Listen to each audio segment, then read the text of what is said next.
नमस्कार मंडळी, खानदेश किचनमध्ये तुमचं पुन्हा एकदा खूप स्वागत आहे. तर आज आपण बनवणार आहोत खानदेश स्पेशल डुबुकल्याची भाजी. तर इथे मी कढईत तेल गरम करून ठेवलेला आहे आणि इथे हा आपला मसाला तयार ठेवला आहे. याच्यामध्ये आहे खोबरं, सुकं खोबरं, कांदा, आलं लसूण पेस्ट आणि गरम मसाला, धना मसाला आणि कांदा लसूण मसाला याची पेस्ट करून घेतलेली आहे आणि ही आपण आता हे तेलामध्ये टाकणार आहोत.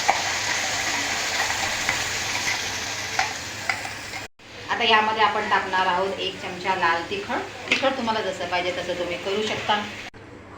आपला मसाला होतोय तोपर्यंत इथे मी बेसनमध्ये थोडी हळद आणि थोडं मीठ घेतलंय चवीपुरतं आणि हे आपल्याला पाणी टाकून थोडंसं घट्टसर असं मिक्स करून घ्यायचं, जेणेकरून आपले डुबुकले व्यवस्थित येतील.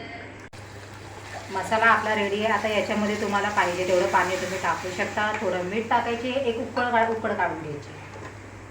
चला, तर आपल्या रश्याला मस्त उकळी आली आहे. तर इथे असे आपले डुबुकले टाकायचे आहेत आणि 2 मिनटं फक्त झाकण टाकून शिजवायचं. तर आपली ही डुबुकल्याची भाजी तयार आहे. तुम्ही नक्की ट्राय करा आणि मला सांगा.